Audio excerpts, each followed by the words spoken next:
Time for another edition of the Kaufman Corner podcast with you, as always, David Lesky from Inside the Crown, former Kansas City Royal and a host of Breaking the Norm, Les Norman. My name is Soren Petro from Sports Radio 810 WHB in Kansas City.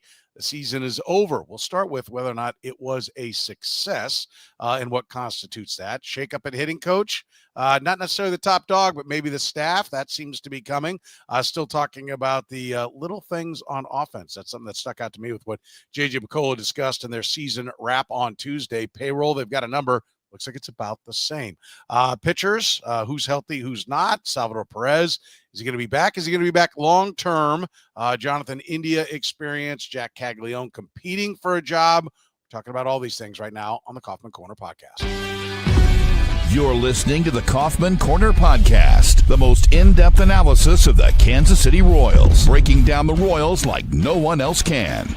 Kaufman Corner is hosted by David Lesky, Les Norman, and Soren Petro. David Lesky is an accomplished author and the publisher of the Inside the Crown Royals baseball newsletter. Les Norman is a former Royals outfielder. He's the host of Breaking the Norm with Les Norman on Sports Radio 810 WHB, as well as the author of Teaching the Tools of Hitting. Soren is the award-winning afternoon drive host of the program on Sports Radio 810 WHB in Kansas City. Kaufman Corner is proudly brought to you by Gann Asphalt and Concrete, Kansas City's nationally recognized full-service paving and pavement maintenance contractor, making parking lot problems disappear in Kansas City since 1994. Free consultations, no commissions, in-house crews, and every project comes with a written warranty. Find them online at GannAsphalt.com or call 816-484-3338. Gann Asphalt and Concrete, one contractor, all things parking lot. Now, here are your hosts, David Lesky, Les Norman, and Soren Petro.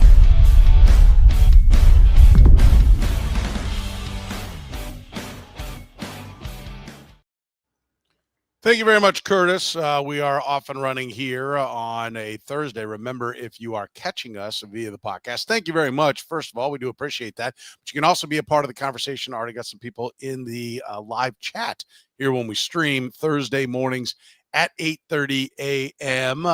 Let's get started. And David, I'll start with you. Was this a successful season for the Kansas City Royals? Yes or no? And why? Sort of. Please show your work. Well, I mean, look, they so the answer is yes and no. The goal was to make the playoffs. They didn't. The goal was to get better. They didn't. So that's the no. But they did deal with, I don't know, hundreds of innings of starting pitching injuries and unexpected issues with Seth Lugo. And they dealt with two corner outfielders who were below average, but not terrible last year, and were horrific this year, which is their fault in a way, but also navigated around that to be an over 500 team. And so I think from that perspective, the way I'd put it, I think they did a better job this year than they did last season, but they ended up worse, which is not the goal. And Matt Quatraro was pretty clear about that. He's, look, we didn't get better. And so I think that's fair to him. But I do think in a lot of ways that they improved. He mentioned the processes. I think they improved the infrastructure of the organization this year, just took a step back on wins and losses. That's interesting that you say that, because like I put it to him on the press conference on Tuesday. I said, hey, do you feel like you're a better organization? Right. And I said, I know the record's not as good. I tried to take that away. The record's not as good, but you dealt with a lot more adversity this year, and you still had a winning season. Do you think you're better as a team? And he wanted no part of it. He's like, no, we're here to win, and I get that. You can't start making excuses, lest you know this, that you can't let the players know that no, we have injuries, so it's okay that we're losing. Right? It has to be. It's professional baseball. Your job is to win at all costs. That's great during the season, and that's great for Matt Quatraro to say it, and maybe even J.J. Picollo to say it up there. But when you go in and talk amongst yourselves, I think they're a better team. I think they're a better organization. I think they were incredibly lucky, right? The baseball gods smiled on them last year. They frowned on them, or maybe reality settled in, and they weren't there. But, there was no there was Vinny Pasquantino, Salvador Perez. All the guys that produced were all there. Michael Garcia had not turned a corner yet. He turned a corner. You didn't have a guy who looks like he's got immense 40 home run power, who's struggling, but at least has the potential. There was no one who had dominated the minor leagues with bruising home runs. Jack Caglione is there. There wasn't another young hitter that had set like a franchise record for how far he can hit the baseball. That's there. Carter Jensen is there in place. And there'll be struggles for those guys for sure. Cole Reagan's got hurt, but backed up his abilities. Chris Bubich turned the corner. I don't know how you could look at this team less. And if you're diving beyond the record, I don't know how you can look at this team and say it's not better. Excuse me, I'll come from a player standpoint. I mean, I think that there can be a difference between an organization getting better and maybe the team does or does not get better. So the organization as a whole is, it's every other department. It's scouting. As I look at it, there are certain things that got better, certain things that maybe didn't. As I sit there and think about this question, there's a lot of pluses, and you mentioned a lot of them. I mean, Vinny getting 30 and 100, and Salvy getting 30 and 100, and Bobby Witt having a really, really good year. Garcia coming out. I mean, there are a lot of signs that this team did a great job. You can't help the injuries. Absolutely, you can, and that really stunk because if the starting rotation stays, it probably is a little bit different. But again, as an offensive guy, I'm going to call this thing a wash. Let me just answer the question. Okay. I think in some areas they got better. Some areas in the injuries they couldn't help. But then in a lot of areas, especially on the hitting side, they did not get better. There are still holes in the corner outfield. Adam Frazier really helped this year. I just don't think Adam Frazier at his age and at his ability is not going to be an answer for you. And so we still have issues on the hitting side that I know we're going to talk about. Vinny did great. Salvy did great. Those are great things. But we still should have scored a lot more runs than we did. They should have won at least 90 games because the situational hitting wasn't very good. We still swing at too many bad pitches. We still swing at pitches. Well, let's take Michael Massey for a quick example. He had 4 hits the last game. That's fantastic. That's great. Michael Massey, if they look at him as their future at second base, great defensively, the kid still hits way too many fly balls in the air. And he's not going to be a 20 to 25 home run guy. At least he hasn't shown that yet. And so there are still too many gaping holes, and you can't continue to rely on your top 4, top 5 when the bottom 4, bottom 5 don't produce. Now, the one little tweak that I'll say trends this thing upward is that we all thought Caglione was going to be the guy that made the difference. Carter Jensen would have been up here a little bit longer. He actually probably would have been the one that made the difference because every professional at bat. Not that we expect him to hit the home runs or expect him to hit 300. So good signs, bad luck, bad signs. I'm going to call it a wash or maybe one little tick better. Okay. I do think, like when I was asking the question, I made the statement actually, and then I threw in right, I think, to make it a question. Great. Yeah, right. Right. It's a loaded question. What are you talking about? I said right. But when I was hearing it come out of my mouth, I don't know how anyone could say this wasn't an improvement, how they're not better. Well, the outfield, I was like, oh, the outfield would be the glaring, yes, maybe you made progress here, but if somebody wanted to say, but the outfield got worse, and so it dragged it down, and so we're even, I get that. Because I don't think if you don't think of Jack Caglione as an outfielder, I get it. And if you say, well, Jack Caglione didn't really hit at a big league level, okay, but I believe he's going to hit, right? And I think part of what's going on with the hitting coaches, which we're going to get to in a little bit, is directly Jack Caglione related, and we're going to talk a lot about that here in a second. But I do think that they validated that they know what they're doing on a game-by-game basis. They know how to manage a bullpen. They know how to identify and acquire pitching. They know how to make pitching better. I just think so many things went right. It's the hitting from the bottom half of the order, and it's finding outfielders. Those are like the two things that they haven't done, right? And I will just caution. I know it's now, 3 seasons of this regime in place. It's 2 drafts, right?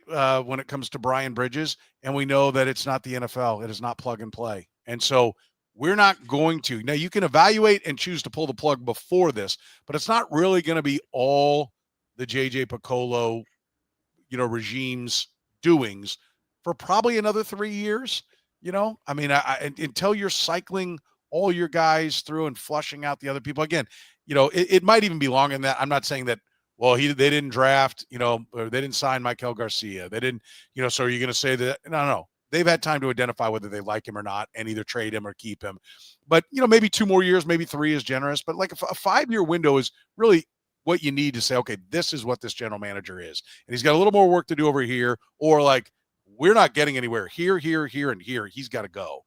But most of the returns are positive, even with this season. I think that's what I guess I'm getting at. The big league club took on so much water. I mean, Curtis gave the number. He may have said something like 500 days. The starting rotation missed. I mean, Bubic and Reagan's alone were what 200 of it. Yeah, each your total. I mean, yeah, and Lorenzen missed a month and a half. Waka missed some time. Lugo missed the whole month of September, plus that 2 weeks in May. I think it was. They had the finger thing. So yeah, I mean, that checks out. And Hunter Harvey, he's starting rotation or pitching entirely? I don't. It's for it to be the starting rotation. It seems amazing, but when you think about it, there is roughly what we'll call it 850 days. Yeah, of that's starting. True. You got 178. It's call it 890 days. So if you said the starting rotation missed half the season, that feels about right. That's 445. So yeah. Yeah. So, but if it's the whole pitching staff, you add in Hunter Harvey, you add in Steven Cruz, you add in Urseg. Gets hurt much of the year, and it's there were a lot of the fact this is getting into a whole other topic, so I'll be really brief on this. But the fact that there were that many injuries and they still were top, I think they were 7th in ERA. Come on, that says everything about this coaching staff on that side, at least. Yeah, I would agree. I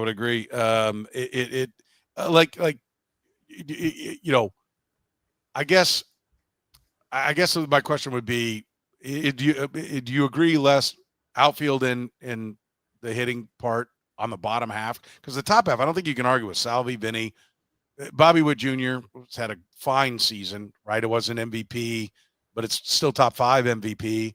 And Michael Garcia, or do you see something else that's still missing in the organization? Because I even think the scouting and development seems to be coming along. Carter Jensen and Caglione came through. We're seeing young pitching down on the bottom end. Like, do you agree that those are the 2 things that they're left to tackle?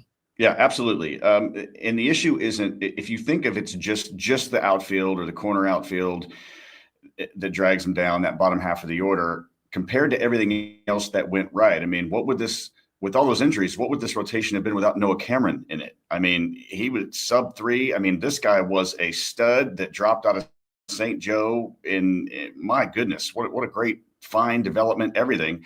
But the problem with me is not just that the one fact of this outfield that's been a problem. How many years has this outfield been a problem? And I know they expected Jack to maybe help that out a little bit, but they couldn't. I mean, could they have been putting all their eggs in the Jack basket? No. We know for a fact they weren't. I think that's a great point. Or he'd have been playing outfield the first time they ran him absolutely. out. And he played first base for the first month and a half. He didn't play right field for the first time. I guess month. Late April was his first time in right field. Yeah. And so that's the point I was getting to. I didn't think that's what they were doing. So I'm just saying that you had to put him in the outfield for the first time and train him in real time. And year after year after year, we've talked about it here on the podcast. I've talked about it for 6-7 years. I mean, I don't even know off the top of my head. I'd have to look it up, and I maybe should know, but it's been so long that I'm going back to corner outfielders like Jermaine Dye, and just some of those guys that, when was the last time we had, an absolute stud in the outfield? I mean, is it Jose Guillen? I mean, is it guys like that? No, it might be. I think it's Damon Dye Beltran. I mean, and you got into like Alex Gordon, obviously, but right as far as with his defense, but with his defense, right? Truly like special offensive season. But he was a really good hitter for 5 years. Yeah, I mean 2011 to 2015. Yeah, but I think Les is talking about 30 and 100, right? Like yes, absolutely, because that's what a corner outfielder. I feel like a really, really good corner outfielder. That's the production capabilities there, and it's what it should be on this team. This team is good enough. It's got good enough players. It's a good enough draw. If you can get Seth Lugo and Michael Wacha here, and then extend them because they want to stay, this is a place where people want to come. And I know we will talk about salary and that they've come up. So again, it's one little thing of the corner outfield and the lower half of the order hitting. The problem for me is not that. That in and of itself would make this a successful season based on what they have and based on what they fought through injuries. But year after year after year, it's the same problem. And that's what frustrates me. Yeah, no, I hear you. What? And yeah, go ahead. I was going to say, why can't they just find Danny Tartable with Lorenzo Cain's defense? Yeah, because they don't have Scott Bankhead, I think is answer. Hey, I've got a 20-year-old son that is, just entering college baseball. If you give me 4 years with him, then we might have a shot. I'll see what I can do. Well, what are you doing here? You're wasting your time. Get to work. He's in college. He's still asleep. Well, we'll talk about the hitting coach situation. That might be what Les is doing here. We'll do it next here after you hear from our friends at Whataburger. Your favorites are back, Kansas City, now for a limited time at all your Kansas City Whataburger locations. The Bacon Wrangler Double, 2 large beef patties, American Monterey Jack cheese, bacon, fried onion strings, pickles, and chipotle aioli sauce. Or how about the sweet and spicy bacon burger? 2 large beef patties, American and Monterey Jack cheese, bacon, grilled onions, and topped with sweet and spicy pepper sauce. Or grab the patty melt or even the honey barbecue chicken strip sandwich. They're all perfect with the Whataburger Dr. Pepper Blackberry Shake. Remember, Whataburger is open 24 hours a day with breakfast served from 11 p.m. to 11 a.m. And don't forget, you can get all your Whataburger favorites and more by downloading the Whataburger app with the QR code. Whataburger, proud sponsor of the Kaufman Corner podcast. This episode of Kaufman Corner is brought to you by Frontier Justice, where freedom is a lifestyle grounded in safety, responsibility, and respect. With locations in Lee's Summit, Missouri, Kansas City, Kansas, and Jenks, Oklahoma, Frontier Justice offers firearms retail, a premier indoor shooting range, and training all under one roof. Whether you're new to shooting or a seasoned pro, you'll find expert staff, top-tier gear, and a strong sense of community. Faith, family, freedom. That's what Frontier Justice stands for. Visit frontier-justice.com to learn more. Green Light Dispensary, voted Kansas City's best dispensary and your go-to for quick, convenient service. With 4 locations across the Kansas City area, we're never far away. Our drive-through and express windows make it easy to get in, get out, and get on with your day. Our award-winning service is powered by a team of experts dedicated to making your experience seamless and enjoyable. It's no wonder we've been voted the best. Convenient locations, fast service, knowledgeable staff. That's the Green Light difference. Visit us today. All right, let's talk about the hitting coach. The comments were made that Alex Zumwalt will be back. It was the first thing that JJ Picollo said, which I appreciate because he knew that was the question that everybody had in the room, right? Let's get it out of the way. This is it. He's coming back. We're looking at the rest of the hitting staff. Change is coming. Change is happening. We're all, anybody thoughts on that the top dog who's in charge is going to still be there, yet it looks like change is going to happen. It is happening below Alex Zumwalt. David, your thoughts on where this sits? It feels to me, and we all agree change is happening, correct? Yes, 100%. And not just reshuffling. I mean, Drew Saylor's out. Like he was the big name. It feels to me, and from talking to people, I think this is probably somewhat true, that the Royals feel that what Alex Zumwalt does is fine, and what the others do is not. I think that's pretty clear, right? That's the decision. And so the question then becomes, what does Alex Zumwalt do, and what do they do? And from my understanding, and we talked about this on Tuesday, Soren, that Alex Zumwalt is kind of the CEO of the hitting staff, and he does the analytics, he disseminates the information, and then the assistant coaches do the quote unquote work. Not that he's not working, but with the in the trenches work. And I think, and that what that tells me is the Royals say, hey, the preparation, everything leading up to the work in the cage, the mechanical work is good. We don't like, What's happened there has been the problem.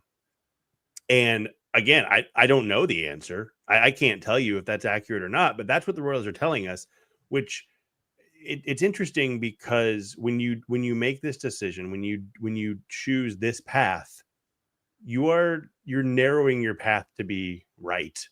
and it becomes very apparent if you're wrong that Alex Zumwalt was the problem. Not that the others weren't, but that Alex Zumwalt needed to go too. And then you've wasted another year or 3 months or 5 months or whatever it is. And so they, in some ways, I feel really actually good about this decision because I think that these people in charge are very thoughtful and very very methodical in the way they go about things. And to make this decision and put themselves at a lot of risk, whether it's job risk or criticism, it makes me think that they truly believe this. So at least there's that. But that's what it tells us. They believe that what Alex Zumwalt brings is fine. What everybody else brings is not. And it's very difficult for me, and I think Les agrees too, that it's difficult to say everything is fine at the top, but everybody below the top. No, it starts with the leader. And I think that's a very, to me, that's a tough comment to make, basically. And we'll see. We'll find out. Yeah, it's less. I mean, it's tough to say this guy's the CEO.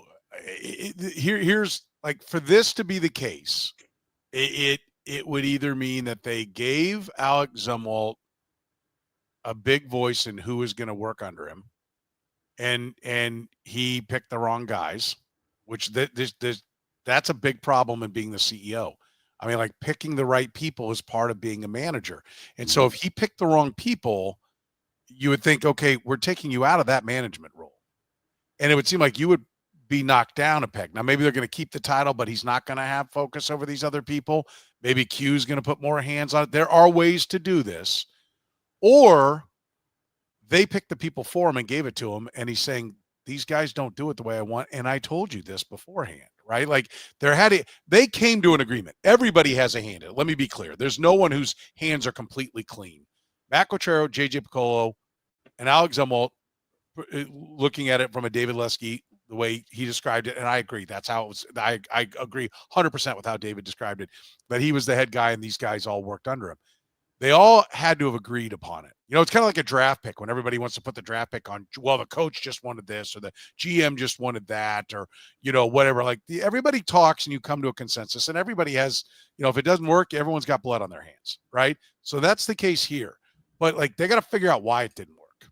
And if there's a voice in the room, like I know in a draft point, like in the NFL side, you a coach and you stand up and say, this is my guy, and he's wrong, we listen to you less and less and less. You stand up and say, I know you guys are talking about this guy, but I'm watching on tape. This is the guy that'll do our thing.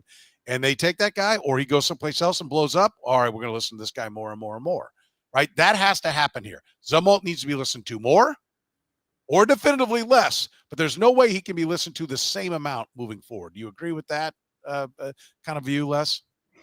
Yeah, I do. You had me hooked when you said, you know, if he's the one that made the decision for these guys, and then you're going to let him go, but you're going to keep that guy. So what you're saying is that you're going to are you giving him just one more chance because as a leader, he picked wrong? Because this is a team that should be better. Offensively, they should be better. And I'm not just talking about numbers. I'm talking again about situational hitting. Why Michael Massey's swing hasn't changed and he hits a lot of pop-ups. You know, why is that bottom half of the order not producing? So it's a frustrating thing. Look, you know, one of the guys I know and played with, he's a friend, is Joe Dillon. And I know how Joe Dillon thinks. We talked hitting back when we were playing in AAA together back before the dinosaurs came. So, you know, I know how this guy thinks. He's a great guy. He cares about people. He also combines stats with different things like that. And I'm not lobbying that Joe Dillon should be the head guy. What I'm saying is that I know Joe. So if you fire a guy like Joe or don't bring him back because the contract's up, then really going on here. I have not seen collectively as a team, individual guys with great numbers and great talent. Yes, Bobby, Vinny, Salvy. Okay, great. But still, it's not just about those guys. It's a collective situation. It's being able to manage your team. And I'm still not. I understand that the game is part of a big part of the game now is all the stats with all the intricate details behind it, the analytics and everything like that. There's still old school in me though that says, do you need 3 or 4 guys that are going to handle it, or can you get away with 2? I understand you want to work a guy over here, and then there's another guy over here. Are you on the same team? It sounds to me like if they're letting the whole crew go except for Zumwalt, then they all weren't on the same team. And if they all weren't on the same team, then I think the only reason that they probably kept Zumwalt in this situation, aside from what you had maybe mentioned where he picked wrong and now they're giving him a fresh team, is that they feel like they're almost there and they don't want to start over. They don't want their stars to be with a new hitting guy who's going to start over. And that does make a little bit of sense. I think if a Bobby Witt Jr. or a Vinny said, look, man, I don't like that guy in Zumwalt, we need to get rid of him, he would have been gone too. 100%.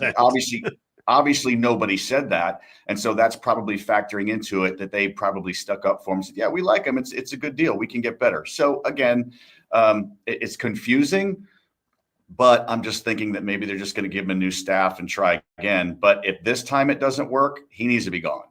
Well, Les, is it possible that you keep him with the title? Like, I don't know. Kevin Seitzer has since he took the job in Seattle, I have not spoken to him, full disclosure.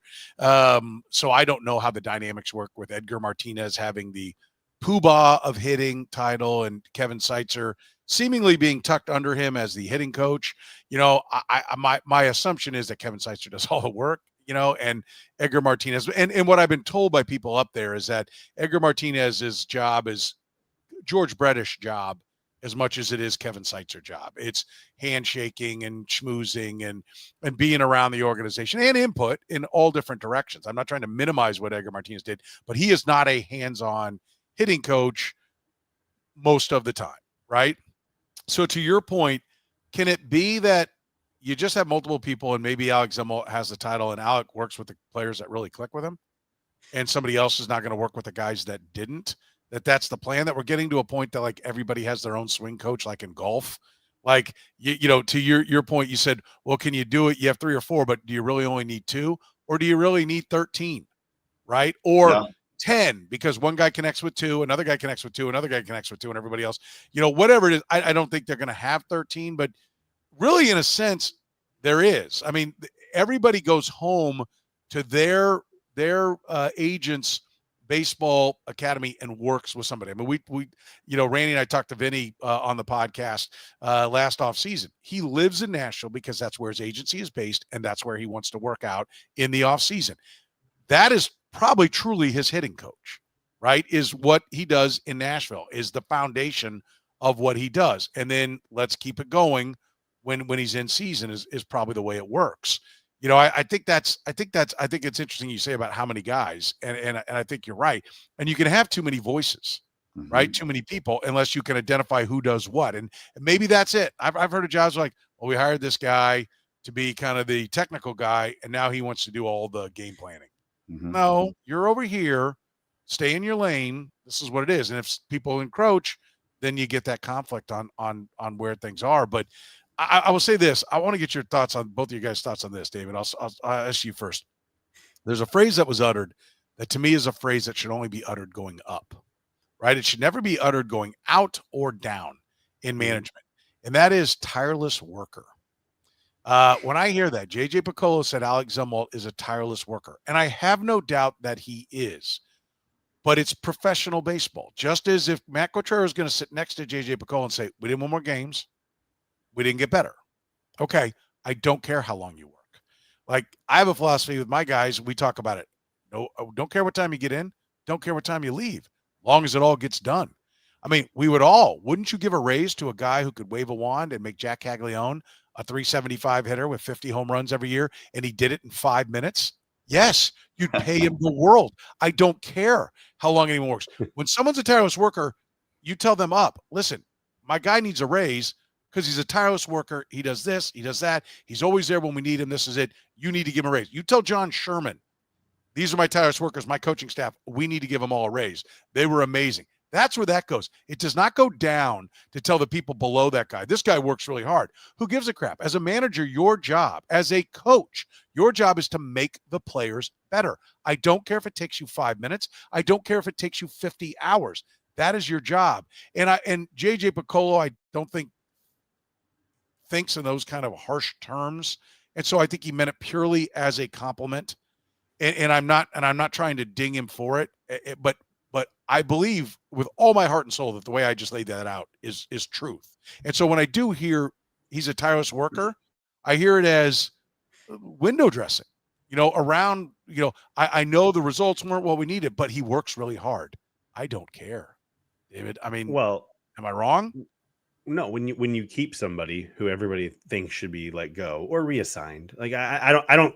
To be clear, if Zumwalt's not the hitting coach, I think he's in the organization if he chooses to be. Yep. So let's make that clear. But that is the sort of thing I believe, like you said, that you say when, hey, we're making a decision that is really unpopular. So here's a positive attribute about this guy. And I don't think it was, like you said, I don't think it was thought out that way. I don't think he sat there and he goes, okay, we've got to give the compliment sandwich. But I think that there is some level of, okay, we have to say something that people relate to. People relate to hard work, and it's okay. People like Alex Zumwalt. The one thing I want to set back really fast. I put this in yesterday's newsletter. From July 1st on, 77 games, the Royals offense was not only better but legitimately good.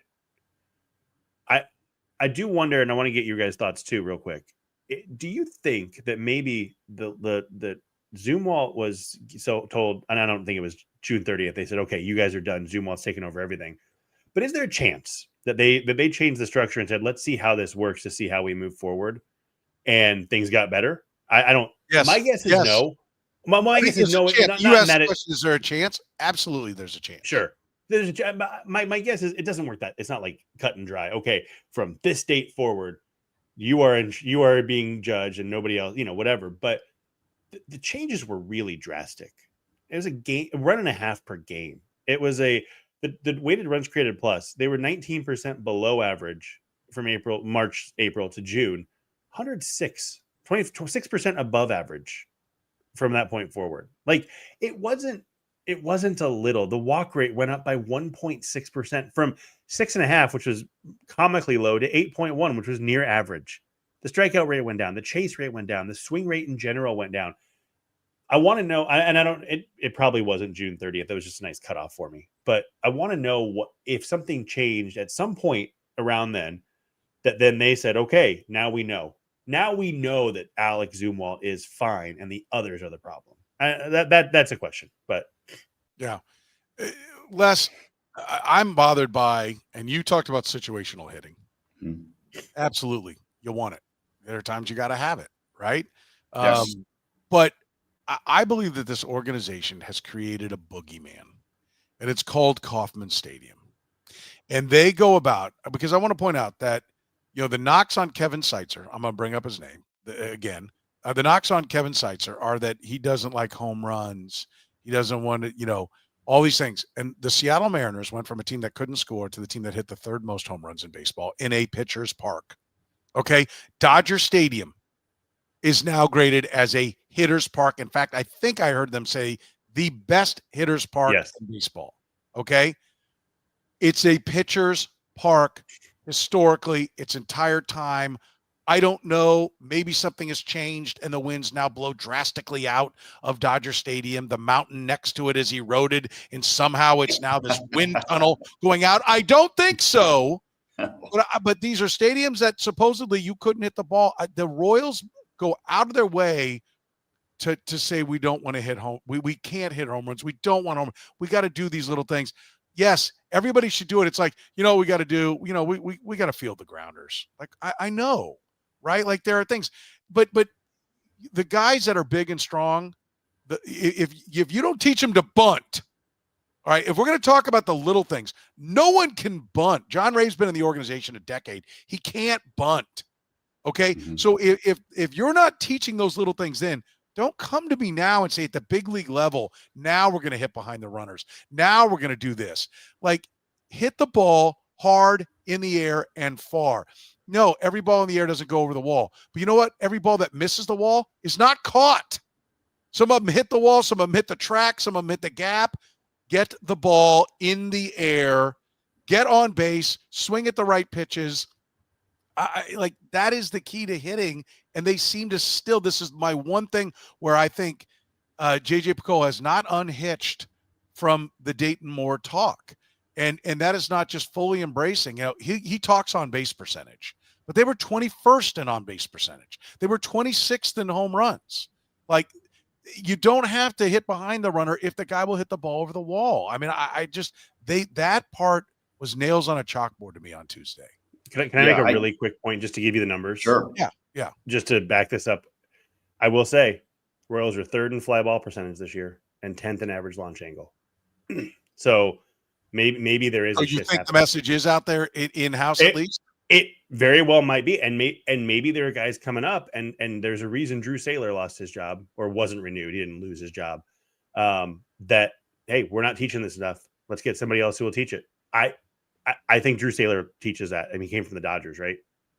So like that would surprise me, but the data shows they are lifting the ball. They did lift the ball more this year. They weren't great fly ball, but that's another problem. But they did lift the ball. Just want to point that out. Yeah, I mean, what do you think about the approach and if that's like a cop out for players to not get to work and or maybe even a cop out for coaches to not produce with this? Yeah, it could be. And I think that's a great stat, but it's not about the fly balls. It's about the pitch selection. Oftentimes that we swing at, like there's not a discipline there. Oftentimes, I'm so tired of hearing about, well, Kauffman Stadium is really, it's a big stadium. Look, you had almost 85 home runs, almost 100 home runs and 4 hitters.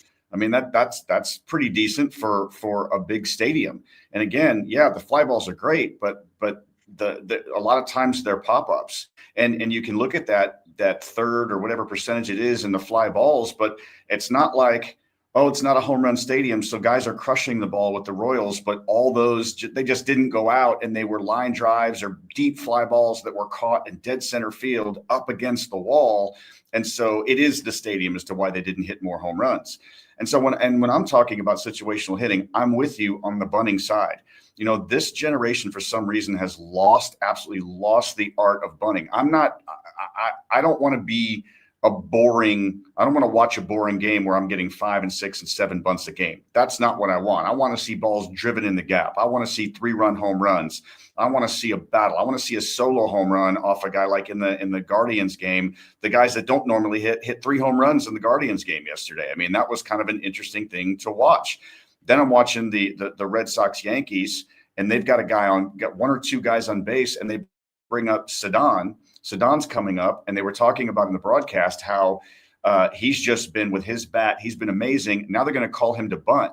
He didn't move up in the box. He was stabbing at the ball. Now, granted, the guy was through him a split finger, but he hung the split finger. They just haven't taught him how to bunt. He doesn't know how to bunt. So if he doesn't know how to bunt and you make him bunt, that's your fault. That's not Cedon's fault. So it's a frustrating thing that they swing at sometimes bad pitches. When it is time to bunt, and I do believe once in a while, if you're hitting 190 and there's a runner on base, you should bunt, but you should also be able to know how to bunt. And John Rave is the example that you used. Look, he's in the big leagues. He's a professional athlete. There's a reason why they brought him up and kept him there. He has hit in the minor leagues, and he's at least good enough if they would work with him to maybe fill in and do what he's done already.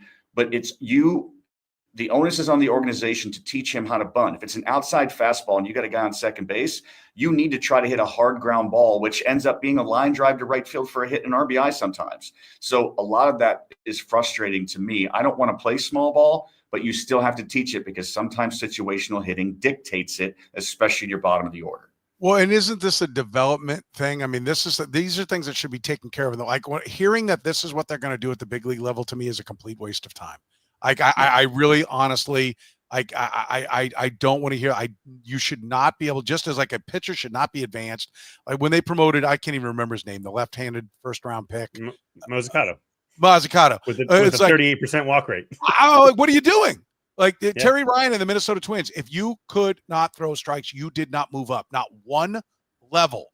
They did not care. You have not mastered the level if you're walking sad-ass A-ball hitters, okay? So you're not moving forward. If you have certain things that you want hitters to do, and maybe if you look at Jack Cagliano and go, we always want him swinging away. Okay, he can go. But if you're not going to be a power hitter and you presumably have a scouting eye and know that John Rave is not going to be a 50 home run hitter, a 40 home run hitter, a 30 home run hitter, probably not even a 20 home run hitter, then he has to have all the tools. And if he doesn't have the tools, don't advance him or trade him and get somebody who does. I mean, and that to me is still the athlete. And they talked about athleticism again. Athletes, and we see it with Bobby Witt. Bobby Witt became better this year as a base stealer, and he talked with Andy Rogers at spring training about all the things he did about getting a bigger lead, getting a bigger jump. You know, he dove into the analytics. Here's how I can get better. Because I think he looked at him and went, wait a minute, I'm the fastest guy in baseball, and I'm like 80th in success rate. Like, I'm not doing something right here. Mm-hmm. I've got to do these things. Athletes get by on athleticism, right? To a point. Some great athletes are skilled, but maybe dial down the athlete part a little bit, dial up the power part, dial up the pitch selection part, dial up the baseball instinct part in your evaluation, and don't just fill the Terrence Gore and Gerard Dyson were wonderful players to have. They weren't. Gerard Dyson was a baseball player, but kind of a one-trick pony. And Terrence Gore was fast. And what a great weapon to have. Mm-hmm. He has 3 rings for a reason. But that you know, that can't be the plan. You know, you end up with that. Does that make sense? Yeah. So one thing I will say, it does kind of feel like they're building more power, right? Like Jensen, Caglione. That's true. Pasquantino, Salvy, Bobby's. I mean, he hit 23 this year. He hit 30 the last 2 years.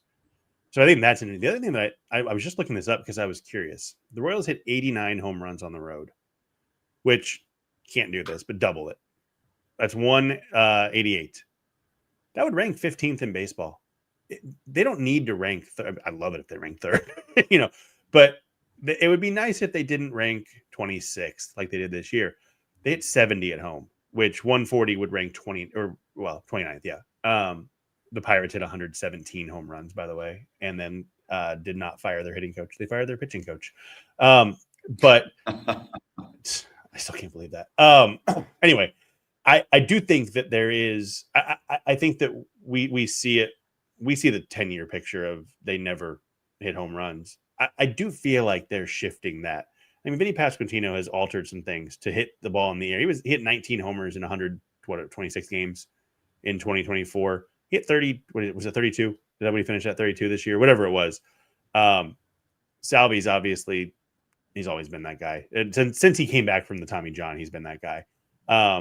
They do seem to be trending more toward the power, I think. And so I think they are getting where they want. But to your point about the bunting too, yeah, be able to do things. I don't, like Les says, I don't want all small ball. Mm-mm. I want them to be able to play small ball, Right. if they need to.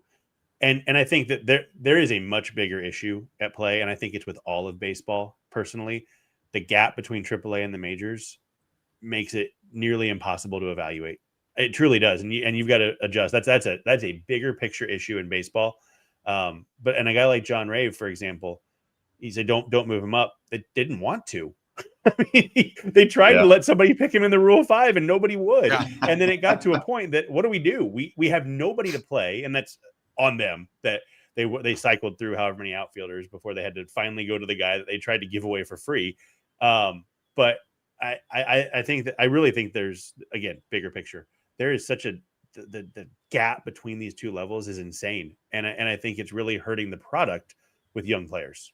Yeah, Mm-hmm. I think that's a good. You know, point. let me just real fast. Let's speak into that. You know, I went to an NAI school, College of St. Francis. Everybody knows St. Francis is a Pennsylvania school. This is in Joliet, Illinois, and being a number 2 and a number 3 hitter and a starter for 3 years at that university. Okay, we bunted in practice so much. I might have bunted 3 times in 3 years because it wasn't my job. But darn it, I knew how to do it. And that served me well through the minor leagues and the big leagues because I could run. And once I got to the big leagues, I wasn't going to be a big league 3-hole hitter. I was going to be that 7, 8, 9, maybe 6th on a good day. So I needed to know how to bunt. And even though I didn't play that much, when I was in the game, that was my role. Bunt guys over or try to bunt. I don't know my stats. Maybe I was 0 for life. I'm just saying I was taught that in college. We worked on it in the minor leagues. And so even though I didn't use it that much, even if I would have played a lot, it doesn't matter. I had the skill to do that because I was taught it. Even if you don't use it, there's going to come a time in a crunch situation when it's a 1-run game and you need that. And that could be a game that puts you in the wild card. That could be a game that puts you 3 games up or puts you closer to clinching the wild card. But when you don't have anybody that knows how to do it, or you don't want to ruffle any feathers because that's one of your stars, and boy, you don't want to ask them to bunt because then they're going to sulk for a week. That's part of this thing too. And so that's this generation of it's not exciting. We don't want to bunt all the time. Just have somebody when you have to bunt that is able to do it. And you do your team and your organization a disservice by not teaching it properly. I agree wholeheartedly. Les, you had 35 sack bunts in the minors. Yeah. Wow. So you knew what you were doing. Good job.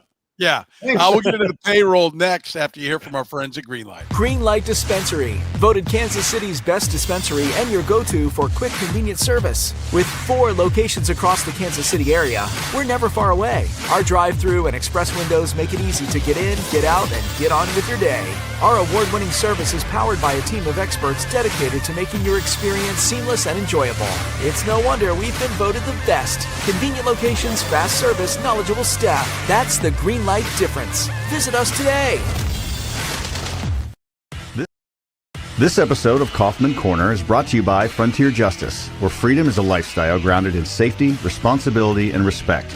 With locations in Lee's Summit, Missouri, Kansas City, Kansas, and Jenks, Oklahoma, Frontier Justice offers firearms retail, a premier indoor shooting range, and training all under one roof.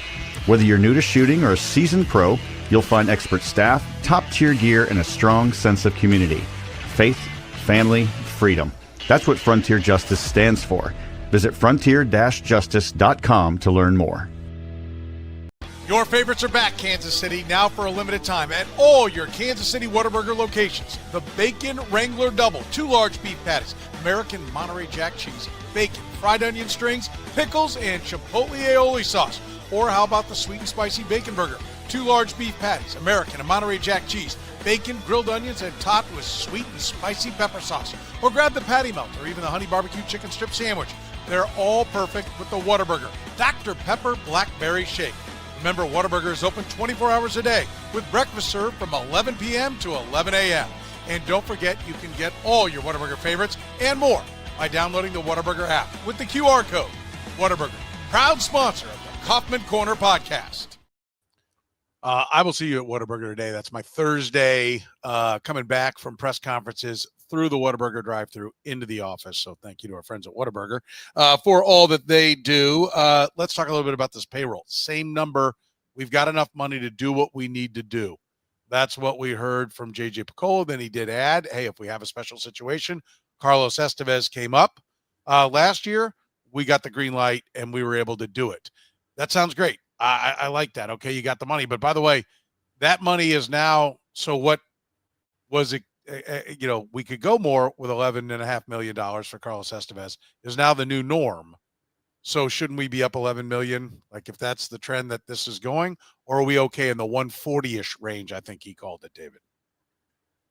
It doesn't really matter to me what he says because they went into 23 and said, oh, we're going to keep payroll the same. It was 92.6 in 2022.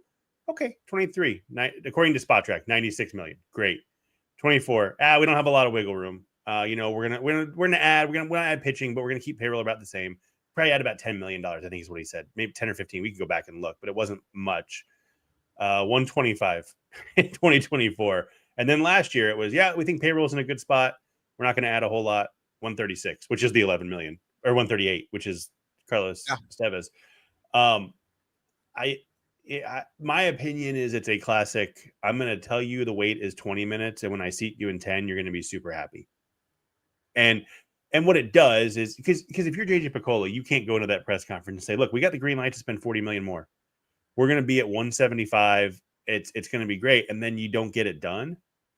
And one of two things happens. Either you don't Fair get point. it done and you end up at 150, or you overspend to get it done and you end up with terrible contracts. And so I don't care so much what he says. Like the actions have shown that they will spend the money to get the player in the last 3 years, 2 years, I guess. So until that action stops happening, I'm not too worried about it. I do think that there are. I'm looking at my payroll spreadsheet right here. They've got 65.6 million guaranteed to 5 players: Lugo, Waka, Witt, Estevez, and Reagans. They've got, in my opinion, they have a lot of arbitration eligible guys. Mm-hmm. About 52 million there. I don't think they all get tendered. Let's put it at 100 million. They've got Salvy's coming back for what, 15 probably ish, whatever. They've got some money to spend at 140, but I just, the number he tells at that press conference just doesn't impact me at all, because it's been debunked every year, it feels like. That's a great point, David. Is less the key that they're not talking about cutting it, so let's just sit back and watch? Yeah, I mean, I think I think that John Sherman has proven that he will spend. He's proven it. And so even though everybody wanted to win, and I know the fans can be fickle, but the fans are what pays the salaries, because they keep coming to the games. I mean, they could just not show up. But regardless of that, he has proven that he is willing to spend the money. I don't necessarily care. I'm with David on this, that you can tell me 40 million, you can 25 million, whatever maybe. You can put it out there. The bottom line is they've been willing to do it.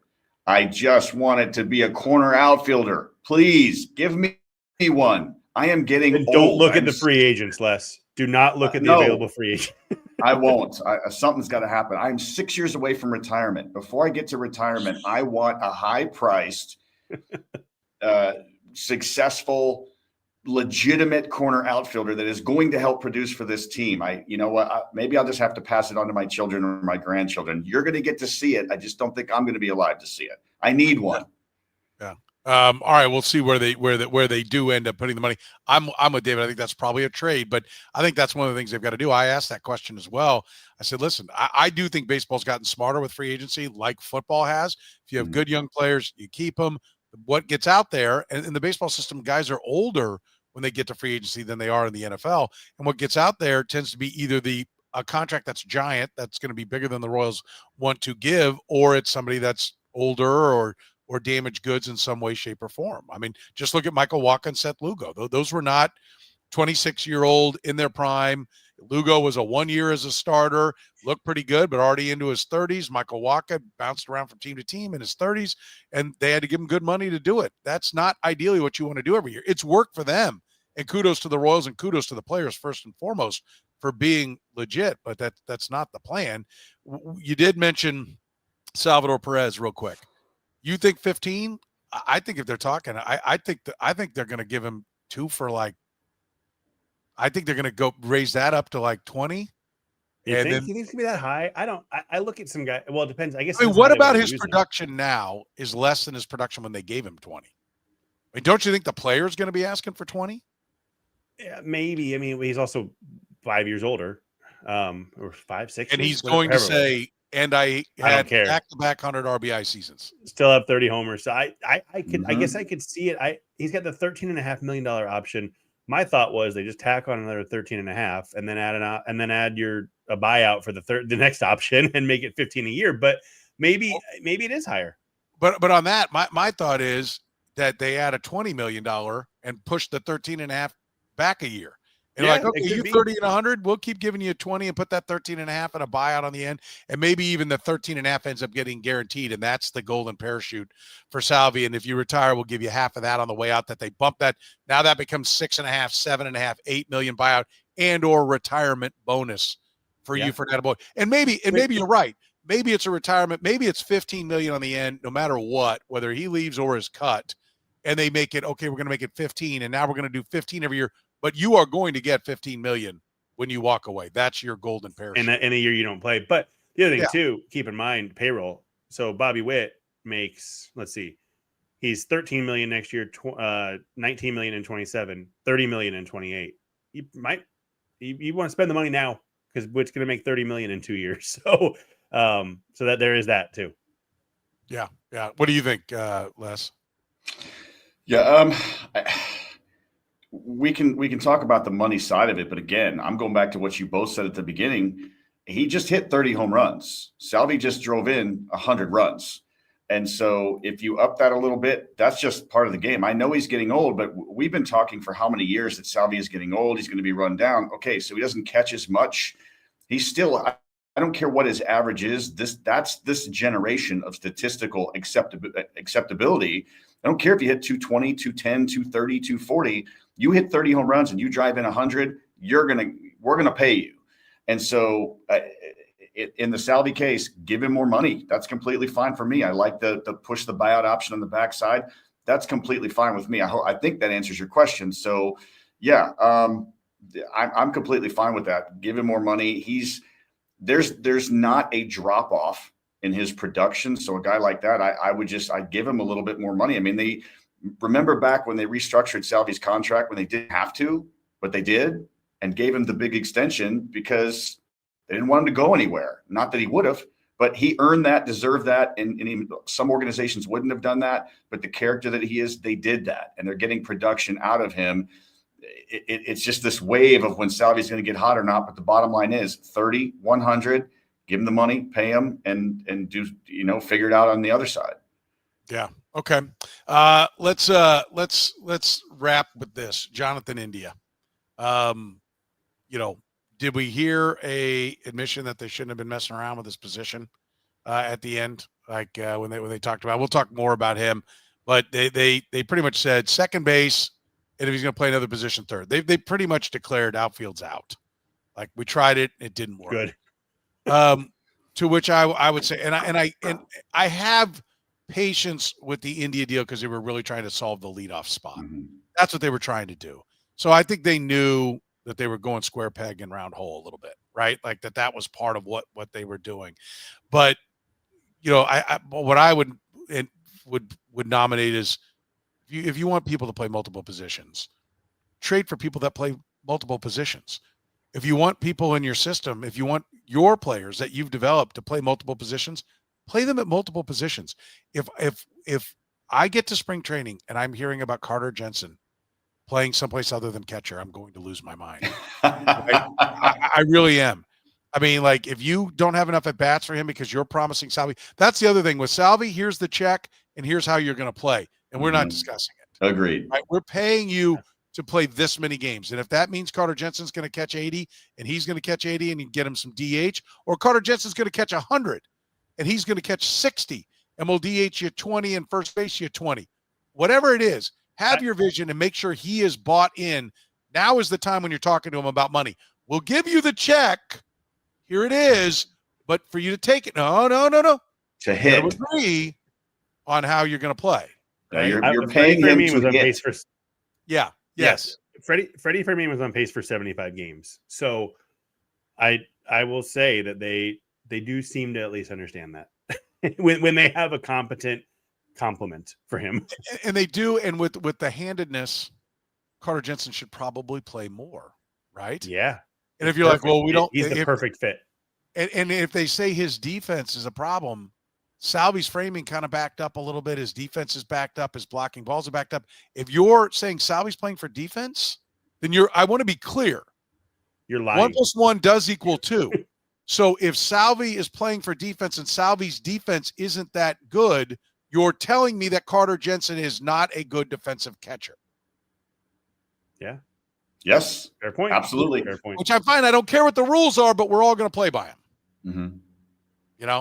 I think that's important. The India thing to me opened up a lot about the like, okay, let's have a plan and a focus. Like I know we're kind of picking up the pieces from the last regime. We'll have to move some guys around, but they need to get to like these two kids in the first round this year in the draft.